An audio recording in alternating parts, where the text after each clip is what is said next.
You're entering Corsi Nation.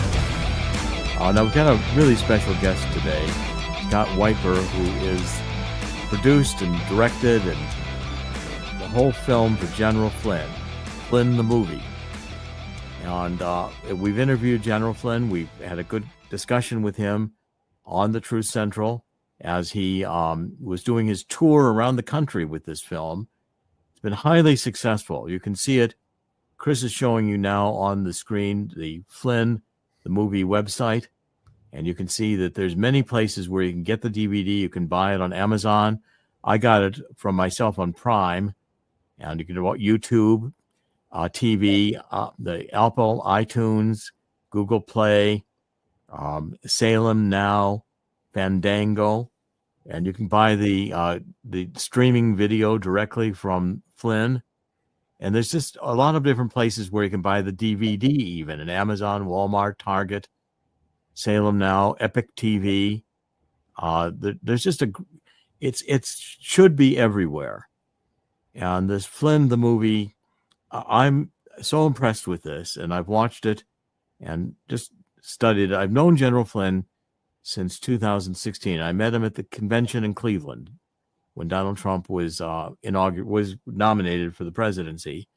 And Flynn and I have been in touch on an off and on basis. Certainly when he was with the Mueller investigation, I was with the Mueller investigation. We kind of broke off contact for a while. We didn't want to be seen as kind of colluding in the background. They would, one way or the other, try to use that against us. But I've had great conversations with the general. I have tremendous respect for him. And it's a great honor, Scott, to be talking with you today about the inside of how this film came together. So why don't we start, Scott, if you can give us some of your background. I mean, how did you get into the film industry, and what is your niche, and how did you get together with the general? I guess all those are questions in my mind. You can start anywhere you want. Start, and you can cut me off if I go too long as far as the nutshell. And thank you, Dr. Corsi, for having me on your show and for your words about Flynn movie. I'm coming from Hollywood. I've escaped it for the last couple of years, but I went out there in the early '90s and have pretty much just made my living as an action movie director. So this is my first documentary. I have been very passionate about movies since, as soon as I got my hands on a video camera in the mid '80s, and went to film school at Wesleyan University in Connecticut, a very liberal school. But there were only so many schools in 1988 that had a film program. There was USC, NYU, and Wesleyan University. This probably around 2020, 2021, I'm also a screenwriter, so that's probably the most important skill in forming telling any 2-hour story, which is how do you translate something as massive as the General Flynn story, which encompasses the Mueller investigation and Russiagate and invasion of Afghanistan and Iraq. How do you tell it in 2 hours, right? So one thing so backtracking, so I've been making these action movies, The Cold Light of Day with Bruce Willis, Sigourney Weaver, and Henry Cavill, A Better Way to Die, The Big Ugly with Ron Perlman and Vinnie Jones and Malcolm McDowell. And I sat down to work on my next movie, and I just couldn't do it. The subplots kept getting bigger and bigger, and I was trying to work in things that mattered, like the opioid crisis, all the many subjects that you hit on. I would work in things about JFK, just random things that mattered to me. And I realized I wasn't going to be able to address it to calm my soul, just making an action thriller. And I put the word out that I just knew I wanted to do something, and be careful what you wish for. Right. And it was great. Through a series of events, I know General Flynn was looking for filmmakers and actively sitting down with them. And I got invited when it started, this particular project, and I'd driven all over the nation talking to people about what, can I do something? I didn't know if it'd be a drama or a documentary. I had no idea. But I went down in February of 2023. I did not fly when I got the invitation because I said to my fiance, she goes, why don't you, it's a 3-hour flight. I said, I have a feeling I'm not coming back. And so at that time I was in Cleveland, having left Los Angeles. So I drove 18 hours and I didn't come home until we were done filming. And we filmed in April of 2023. Wow, well, that's incredible. I was born and raised in Cleveland. I went to St. Ignatius High School and Case Western Reserve for my undergraduate work before I went to Harvard. And so I know Cleveland pretty well. Well, I knew you had Cleveland roots. It's very good to be talking to a fellow. And I was raised about 2 hours south of Cleveland, down in Granville, Ohio. Sure.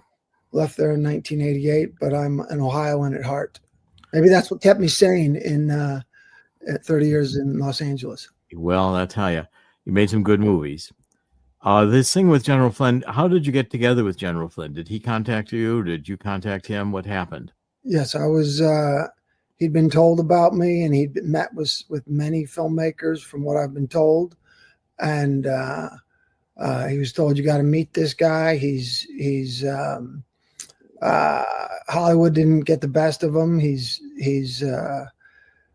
And the invitation was very no nonsense. It was, I remember it was mid-February. I said, are you available to meet with General Flynn February 18th, 2023? And that was, I think, Monday night. And the next day was the 14th. And I said, absolutely. And then I decided I would drive. So, and it went, we probably sat for 5 hours the first time. The room was full of people. And then after that weekend, I stayed in Florida and we met again. This time it was more intimate and just talked. For me at the start, my brain just wasn't on making a movie, the way kind of like ambitious Hollywood people can get. At that state where I was digesting all information I could find, including many of the work you've put out, just to sit down with a 3-star general who ran one of our largest intelligence agencies, the DIA, Defense Intelligence Agency, and had been a national security advisor. These are the things I always say, and these are the perks of Hollywood, right? You get to meet interesting people, but this one took this was so an opportunity to sit and talk. To me, that was worth the drive, right? That was worth the time. But instantly, something clicked. As far as understanding what's happening in the world, to see the household I grew up in here in Ohio in the 80s, Iran-Contra and what was going on about all those events was dinner table conversation. So although I've been in movies, some of my frustration with kind of the Hollywood atmosphere is most of my close friends sometimes want to avoid a dinner with me if something intense is going on, because I want to get into subjects like this probably for too many hours than most of my close friends want to handle. So sitting down with a national security advisor to me was fascinating. Well, Chris, if you'll get ready, I want to show some as we get into this. I want to show the trailer. We'll get into the conversation bit, but towards the end, I want to make sure we show the trailer. The film starts out with which I thought was a really creative way to do it. You have the general surfing and talking about the ocean and the challenges of the ocean and the family. You begin to introduce the family as a family that is adventurous, is in touch with nature, is willing to take challenges. I mean, surfing and the way the general does it is pretty aggressive. That's not the safest sport in the world. And well, he uses in his language, he uses a lot of aquatic metaphors. And when I said when we first sat, I really tried to just listen and talk, and I gave a little bit about myself, so I could kind of see who he was, just as if they had their neighbors over for a barbecue. And I was trying to just see who this man is, and I found him incredibly likable, incredibly intelligent, without all the affects of I guess politics or military. He just is a very warm guy. But that water, clearly, growing up on the ocean, Rhode Island, it affected all the family.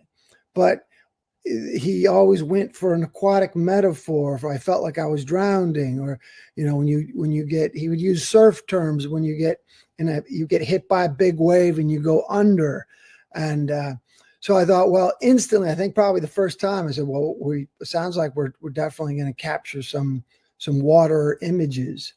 I also thought it was interesting because I didn't know a ton, and so I wasn't expecting a man his age to still be surfing, because I grew up I spent the last 30 years in Venice Beach, California. So the surfers I saw were not quite, they weren't 3-star generals or security advisors. So I thought that was interesting, and it's something, why didn't I know that? Like, why there's a very human side to General Flynn that the corporate media never shows, right? Right. They've made an attempt to dehumanize him. I wanted to make a big effort to remind people of all political persuasions that this is a human and his family. They're a human family, and if you're going to even start to understand, you have to reverse what they've done, which is to portray. They do it to many people, and you probably know the list of people where I can sense it's an orchestrated effort to dehumanize someone, because once you've done that, the public, it's much easier to manipulate the narrative. That's right. And they do it to all of us that they disagree with. Mm-hmm. And but I thought I especially did like the family part of it, because you brought in his wife, was his high school sweetheart, really, that he married young, and she seems like a very strong woman and a very strong part of his life. And they seem very together as a team. And his son, who you also introduced into the movie and was part of the story, not only because he was doing public relations for the general, but he became part of the Mueller investigation. We'll cover that in a minute. But I really appreciated knowing more about his family. I had not seen his wife. I didn't really know that part of his life at all. And it really illuminated a depth to the general. I mean, first of all, General Flynn just looks like a general. I mean, his physical looks, this is a guy who, if you're casting, this is the guy you would cast to be a 3-star general. And in fact, he is. He looks the part. And the demeanor is such that it's military. But yet he's very human in terms of his interests. He's very, caring about people. You do a good deal on introducing it with his background, and he's been a warrior and highly regarded in intelligence. You want to talk that? You showed scenes from Afghanistan. You showed the different parts of his warrior activities going back to when he was very young, which I thought was fascinating. Want to comment on that, Scott? Absolutely. And, by design, I thought the movie should begin, with a quick intro, but then you get into the war, because first and foremost, he's a soldier, all right, which people need to know. He has spent a lot of time in active combat, and he has seen death. He has seen the atrocities of war, and in extended conversations that forms many of his opinions. By no means is he anti. The terms, right? The language, the terms are tricky. He's of course he's not a pacifist, but he is someone that knows that when we make decisions about war and the potential loss of life, it has to be done with extreme care and thought, and that hit me. And now, for most of my adult life, I was a California Democrat, right? So, and this wasn't about politics to me. It had nothing to me. This was I was trying to get the film to transcend that, but I thought the war element is something everybody should know. I also found that it unifies people, and that was a goal of the film, which is this is not about the crossfire of two different sides. The audience has had, let's say that any audience has probably consumed 2,000 hours of the corporate media's vision of General Flynn. This movie, I tell people, well, now you've got 2 hours, and this is coming from him and his family and other members in the media and the military and intelligence services. And you can digest it and balance it all out for yourself. But it was important for me that they can tell their story. And all we did was follow the truth, because even the crew, most of my crew, I didn't change the crew to do a film with General Flynn. I brought in my Hollywood crew. The thing that impressed me, and there's a lot of signals the general gives off. I mean, for instance, he was very clear about saying that war is a very serious matter, and we shouldn't go to war except for a compelling reason. And then he gave off a number of signals. General Smedley Butler, who, in the 1930s wrote a book called War is a Racket, and talked about how all we're doing is fighting wars for the arms dealers and these perpetual wars that the deep state runs.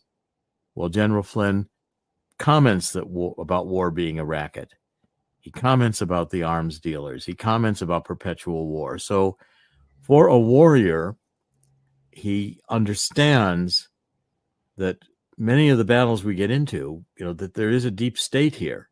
This is the best of Dr. Jerome Corsi on the Truth Central. So therefore, the government lying to get us into a war, he's an intelligence officer. He's aware that these manipulations go on. And he's aware of it in a very deep way. I mean, that came through to me from just the little signals he gave off that were indicative that he's been there. He's seen it. He's been on battlefields and said, why are we doing this? Yes.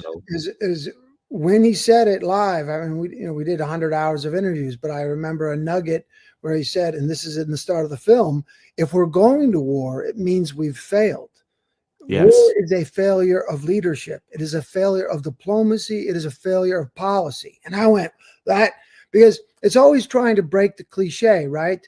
If someone is a 3-star general, the media, if they want to character assassinate him, and they do, they're going to paint him as a war hawk, or they're going to paint him as, make the public fear this person because it's something out of a Stanley Kubrick movie, right?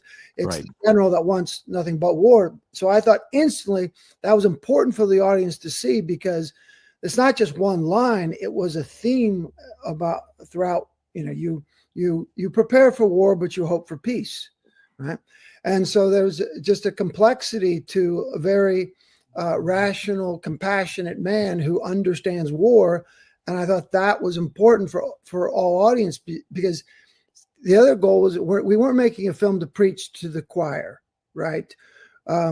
My desire after talking with the general was that we would make something that all of us can share with our friends who might not see it yet, or they might be resistant to it because maybe they're left of center, maybe they've been, but I wanted something where on that war front, and I remember remember when Donald Trump and Bernie Sanders were campaigning in 2016, they had crowds of 10, 20, 30,000, and the main message was end the endless wars.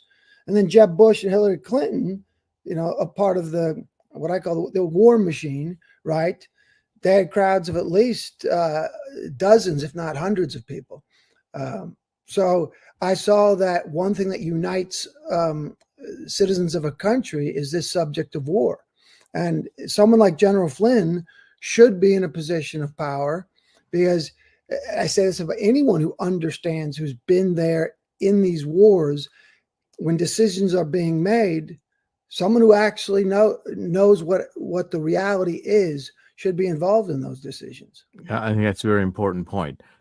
Also, it's like some of the complexities of his life and involvement. The Obama part, I thought you did particularly well.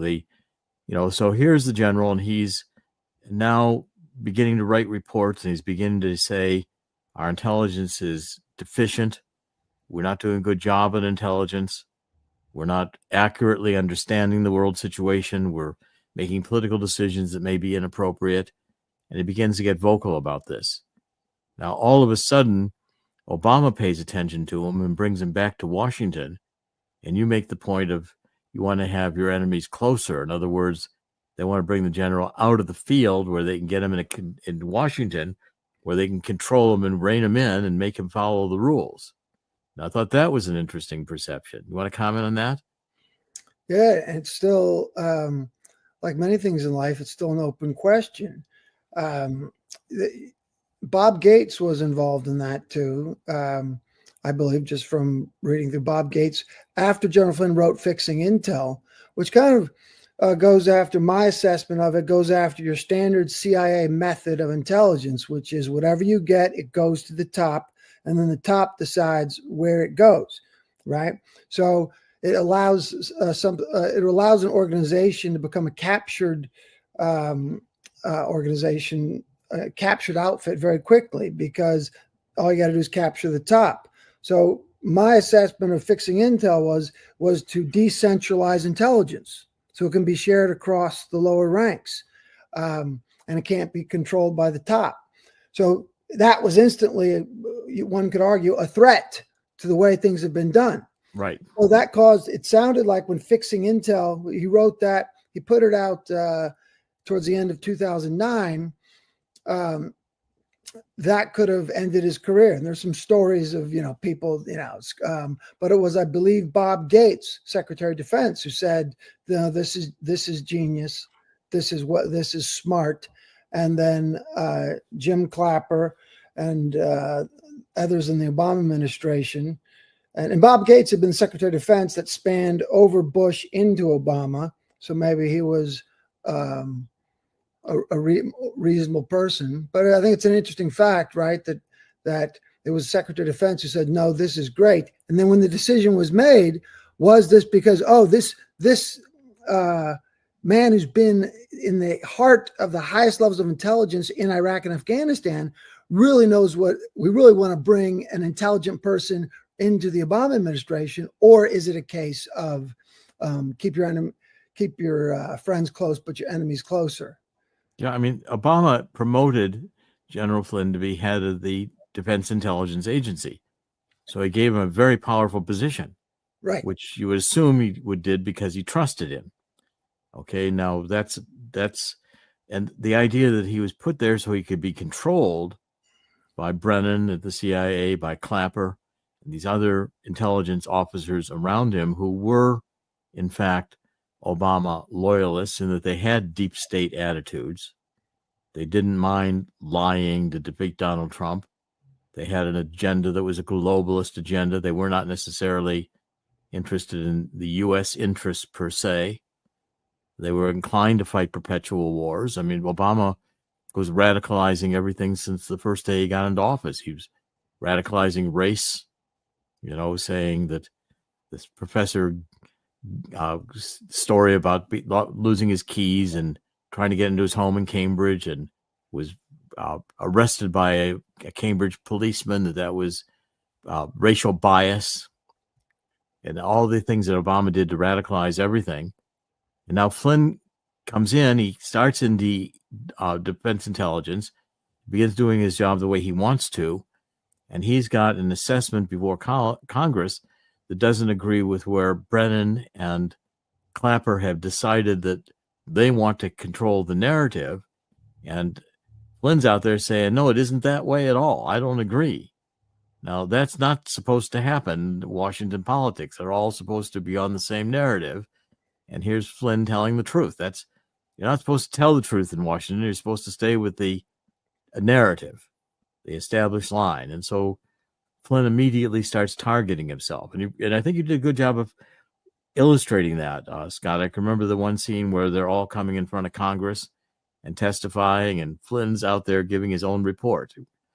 What a comment on that part of the movie. I thought it was particularly good. I mean, in front of Congress with yes. Yes. Well, so Jim Clapper, Jim Comey, John Brennan, General Flynn are going in front of Congress. I think it was the state of ISIS was the topic. Yes, it was about ISIS. And everyone was basically saying, "Oh, it stems with the narrative was the JV team, no worries, right?" And they all went through. We got them under control. We got them under control. And the report, and this isn't just General Flynn sitting up there giving his opinion. At that time, he had 20,000 employees under him at the Defense Intelligence Agency. This was their report. And the night before, he'd been given a redlined version of his report. And he said, "No, this is wrong. Like, I've got to tell the people the truth." And so this is where you see he's incorruptible. And they may have banked on the fact that once someone comes into Washington and you wine and dine them and you give them,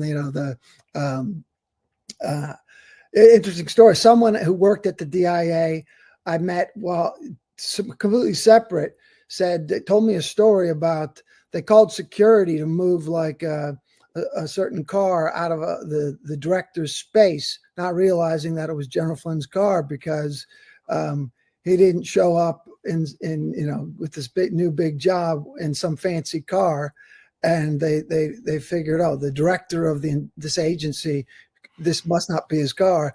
And they said it in a way like we realized right off the bat he was a man of the people. Yeah, well, this is the Washington game. They take you in and they make you feel special, and then you get to the fancy restaurants and you have to move your family, and they find you a place and they pay for your move, and everything is comfortable. And he's incorruptible. Yeah, and they expect you to say, "Well, I don't want to lose this, so I better play the game. I better go along. I better understand that this has already been decided, and I don't want to buck this because do I really want to go back to Kansas? Am I going to be thrown out of here? And then we're going to have to move ourselves, and it's going to disrupt the family." So they're banking on you being corruptible. And Flynn was not. He wouldn't. The red line means they crossed out the part of General Flynn's prepared remarks that they didn't want him to read, and they gave him the parts that they wanted him to read. They made it their narrative, and he refused to do that. Now, at that particular time, what was going on is you had John Kerry and McCain coming before Congress and saying, we have to work with the moderate terrorists, the moderate rebels, and they were actually involved in creating ISIS. Obama helped create ISIS through Kerry and Flynn. I solidly believe that. And Baghdadi, of course, then turned against them, and they had meetings with all of these, the core group that was the ISIS originally. And so their idea was we could support the moderate terrorists to combat against the extreme terrorists. But I always thought that Obama and they were all going to make money on the terrorist war continuing with the disruption, which Obama liked because it was destabilizing, and that's part of the communist agenda to destabilize America. And I've always believed Obama was trained in communism from Frank Marshall Davis, was himself anti-American. Fundamental change to America. Well, thank you very much. We're seeing what that means today with the woke and the rest of it. But the point is that Flynn wasn't buying it. He was saying ISIS is a terrorist group. We've got to take them seriously. They're going to do damage. And Flynn was right. Mm-hmm. Now, suddenly, Obama turns on Flynn. Okay, so Flynn loses his job as DEI, heading the Defense Intelligence Agency. And he's in retirement now for a while. Okay, so this for military is a big disgrace. But Flynn didn't seem to mind it too much. He took it, and then the next part of the movie that really caught my attention, I thought you did a very good job with all of this, was that when Trump is coming on, the one person that Obama in their private conversation, president outgoing, the president incoming, That's a very important conversation. And Obama says, don't hire Flynn. Now, I've always thought he didn't want him hiring Flynn because Flynn knew too much about Obama.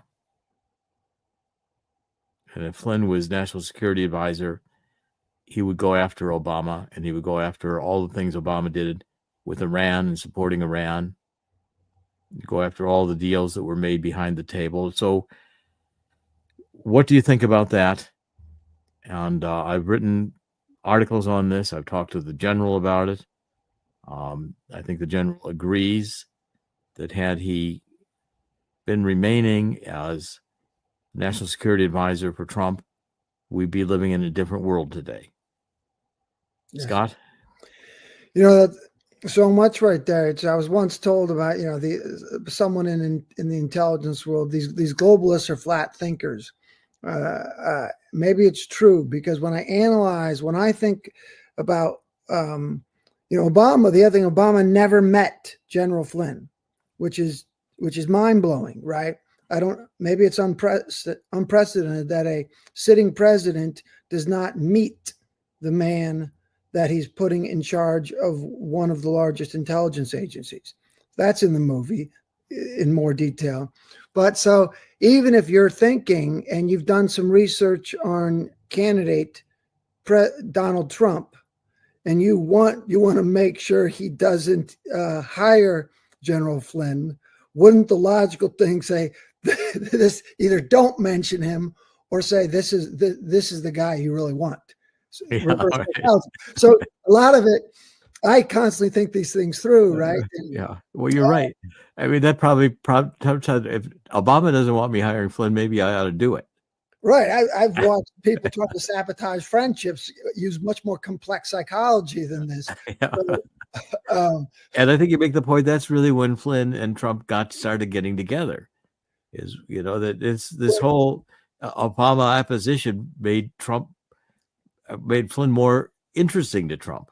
Well, General Flynn had, for your audience, he as soon as he retired from the military, and it was basically because of that event within the Obama administration. So he was when he retired, and he instantly went into doing things, and I got being active.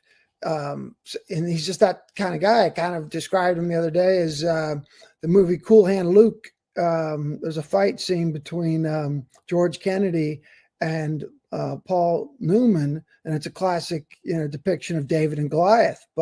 And David just does not stop. But so the general continued on, and he was willing to advise any presidential candidate. And he said, I would have advised Bernie Sanders if he'd called, and I would have advised, but he ended up advising about 5 presidential candidates, one of them being Donald Trump, and then spent a lot of time on the campaign trail with Donald Trump. So by the time Obama gave him Donald Trump that advice, don't hire Kim Jong-un of North Korea or General Flynn, right.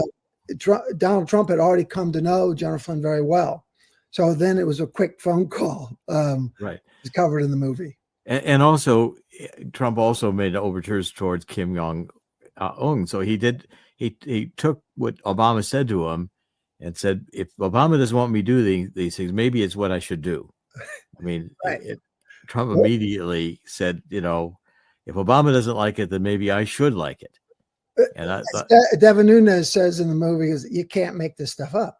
Yeah, you can't make it up. I mean, and so then we come to the part of the movie where he's covering the setup. The Department of Justice decides they're going to come over and see Flynn, and they're going to trap him. Coming over, actually, we're just here, General, to talk with you. This is not official. And of course, as soon as the FBI says that to you, you want to get a lawyer. And you should not talk to the FBI without a lawyer. I said, when they knocked on my door for the Mueller investigation, I said, thank you very much, gentlemen, for being here. Well, first we had German Shepherds at that time, and German Shepherds could taste FBI, so we had to get them secured before we opened the door, or we'd have had dead German Shepherds pretty quick. And then we talked to them and said, look, I said, well, I'm going to get my attorney right away. And who do we contact? But I don't have anything to say right now. So they went away. But the point is that they entrapped him. And they talked about this Russian call and talking about sanctions. I mean, it's a complicated story. But they set Flynn up intentionally. They went over there to entrap him. And so the FBI was already working against Donald Trump, which was the beginning of the Russian collusion idea, which Hillary had started surfacing when the emails were stolen and were published in 2016 campaign by Julian Assange, who's just been released from prison, thank God. But the point is that this Russian collusion story was now beginning to build to try to destroy Trump's first term in office. I do say first term in office. I think he'll have a second. But the point is that Flynn played a major role in this. Mm-hmm. And Flynn is not only under indictment, but they say to him, if you don't take a plea deal, we're going to indict your son on a foreign agents violation because he had been working with Turkey and they didn't register as Turkey agents. All of this is nonsense. But they went after Flynn's son to get him to take a plea deal, which would admit culpability on Flynn's part. And Flynn took the deal to protect his son. Now, that's kind of like falling on a hand grenade to protect the troops. That's right. Well, when there's many elements here in this plea deal, but the number one thing, he took the plea deal to protect his son. And 97 or 98% of Americans who are up against the United States government take a plea deal. So that's the other thing I found in the orchestrated narrative by the mainstream media was, he took a plea deal.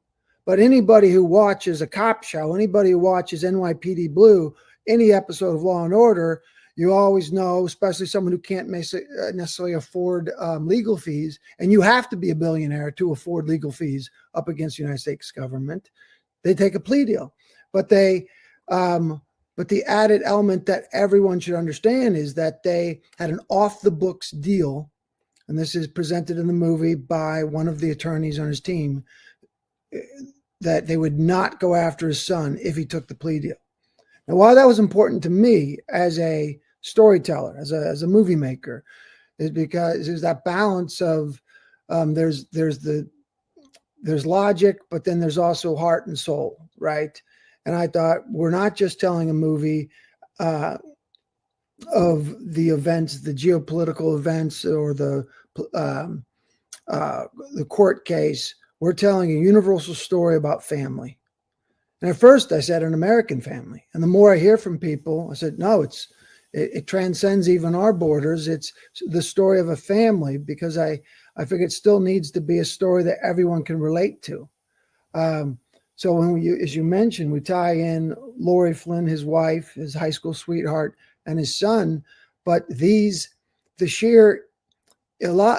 of the blocks I think a lot of people have in understanding what's happening is their inability to accept how evil some of these organizations are that we're up against. And when you see the inhumanity, they didn't just attempt to destroy General Flynn with no compassion. They went blindly after any member of his family or anyone who offered him support. Now, as a storyteller, I'm just like, that's something everyone needs to know, because this transcends politics. This really comes down to, do you have a human heart or not? Yeah, well, they tried to do the same thing to me. I'm not a billionaire, and they offered me a plea deal. They said they were going to put me in front of a jury. They thought I had a tie to Assange, which I didn't have, and they say, we're going to put you in front of a jury, and they'll convict you. You'll spend the rest of your life in prison.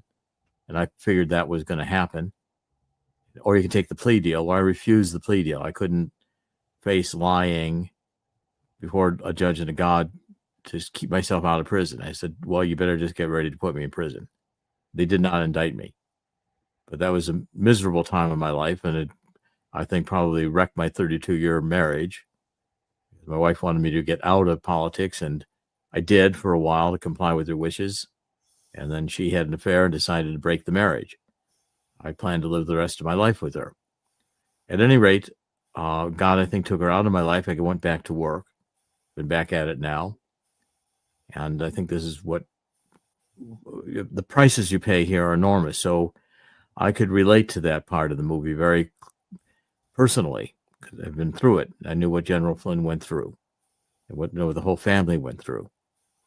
That decision is not an easy decision to make. Now, General Flynn ultimately got Sidney Powell involved, and he was able to reverse this after the Russian collusion story began falling apart. This is the best of Dr. Jerome Corsi on the Truth Central. Wouldn't take their plea deal. If I'd taken their plea deal, they would have said, see, Corsi had a tie to Assange. That's how Roger Stone knew, and that's how Trump knew, and that's how they coordinated the release of these emails with the Russian had stolen. Well, because I did not have a tie with Assange, and they couldn't find one because it didn't exist. Their case ended, and they had to close down the investigation, which they did shortly after I refused the plea deal.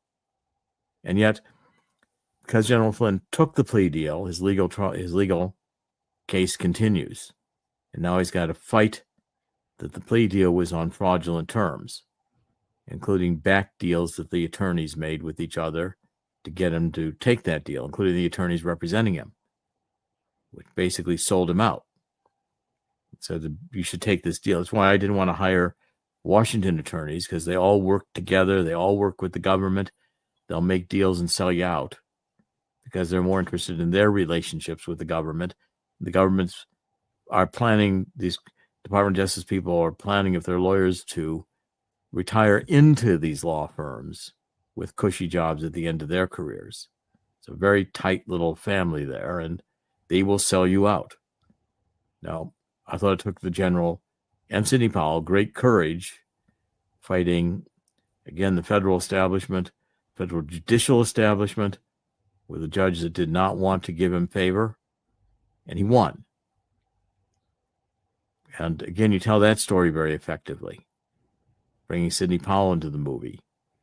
And I thought, again, one of the strengths of the movie, the way you did the story, and I greatly admire it, was it is a story about General Flynn, a human being and a warrior, but a complicated warrior and a hero of America, maybe one of our best generals ever. Scott, do you want to comment on that? I agree. Man, so much to say, right? Where he, and this is what everyone who came in to Florida and met him, they were struck by his vast knowledge. Well, they say, Flynn knows where the bodies are buried, right? You add that, his knowledge of how the system works, with the fact that he's incorruptible. And you can just even see in the movie, he now is aligned with the Republican Party in the sense that he supports Donald Trump, and he is a great pick for anyone with conservative values. However, he doesn't pause to go after Mike Pence, right? Or Rance Priebus. Yes. Or what we call rhinos, right? Many terms. But the fact that he is none of that matters to him. It is he's guided by the truth. So if a fake Republican or a rhino, whatever you want to call them, someone not on board with the interests of the people of this country and the constitutional republic, it doesn't matter. It doesn't matter what their party is. And that is what the American people have been craving in politics, which is someone who just calls it as it is. And that comes through. That comes through anytime someone has the chance to spend an hour, if not weeks, with him. Well, I thought that part of the film where you're talking about Mike Pence and Reince Priebus was very effective. And again, the general comes out as a man of God, a man of principles, a warrior, but in defense of America with a very, very sensitive understanding of the evil that has become much of our government, and fighting these dark forces, which are globalist, deep state, not loyal to the Constitution, not loyal to the United States, post-American. We used to carry around the book, post-America. Well, I'm not interested in post-America. I'm interested in advancing America and the Constitution and God and the principles we have. And so General Flynn is a true hero to me. And I want to show a little bit of the trailer, and then we'll conclude the conversation. But Scott, I think you've done a magnificent film here, and I want everybody to see it. So, Chris, if you just go to the trailer, we'll just play the trailer, and people get a sense of what this movie's about. Go ahead, Chris. Considered highly skilled when it comes to intelligence gathering. 33 years in the U.S. Army. Flynn knew exactly how the system worked. He knew exactly what the intel world had been up to. He understood its funding. They had to get rid of Flynn. President's former national security advisor, Lieutenant General Michael Flynn, pleading guilty today to lying to the FBI. There was a moment where I just felt like I was drowning.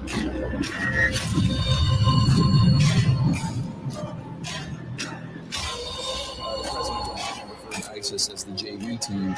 Do you feel as though your warnings were ignored? We all knew that he was one of the most respected generals in the military, plain and simple. Well, in 2012, he was appointed director of Defense Intelligence Agency. He ordered the first audit of the use of DIA's use of contractors. This set off alarm bells. So I'm in there with these other political appointees. They're all supposed to go in there and tell what they believe to be the truth. What they did was they took my assessment and they wanted me to change it. And I was like, I'm not changing it. Mike Flynn, whatever you think of him or his politics, did not lie, but instead told the truth. And so he was, by definition, the most dangerous possible person for Donald Trump to hire. President Obama said, but I do have one specific recommendation. Stay away from Michael Flynn. He's bad news. I went into the service because I love our country. And I come home and I find out that the worst enemy that I'm going to face in my life is right here in America. Even had he not served this country, even if he were not a combat veteran, to turn something like this loose on a family, I mean, it's monstrous. The media was out there in droves. I went into a very deep depression, like suicidal depression. The only thing that kept me alive was my son. We always knew that we somehow had to get through it because we knew he wasn't guilty. Over time, instead of being pounded down below the surface of the ocean, we started to fight. I'm now above the surface.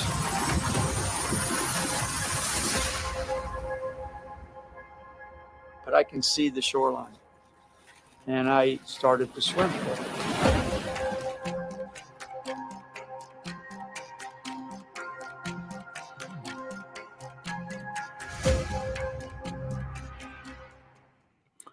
Well, it's a magnificent movie, and I encourage everybody to watch it. You'll be cheating yourself if you don't watch this film. This is the true story of General Flynn. I think, Scott, you've done a magnificent job of pulling it together and telling the story the way it is. I applaud you. Thank you, Dr. Corsi. And Chris, we'll show again where people can get the film. I want to make sure everybody knows how to get the film. First of all, General Flynn has his website. There's a General Flynn, the movie website. You can find it easily. And the trailer's on it. You can there's different ways to buy this. You can get it streaming for Amazon Prime has it streaming, YouTube TV, iTunes, which is Apple TV, Google Play, and you can buy the DVD at Amazon, at Walmart, Target, Salem Now. There's different places to get it. Also directly from the Flynn website. It's just over a little bit over 2 hours, and I'll tell you, it will pass you won't miss a minute of this. You'll be glued to it, and it's excellent storytelling. Scott, your cinematographic skills are excellent, but the story is what really drives this. It's such a powerful story, and you do talk about deliver the truth, whatever the cost. And Mike Flynn has certainly paid a huge price to serve this country, and it would have broken most people what he had to go through. And it's a testament to the evil, but it's also a testament to the end. God always wins, and the truth wins. And I'd like to thank you for doing this, and I look forward to many more from you, Scott. Thank you very much. Thank you, sir. All right, thank you all for watching. This is Dr. Jerome Corsi. It's the Truth Central. We've been interviewing Scott Wiper, who has produced, directed this magnificent DVD, which is Flynn the Movie.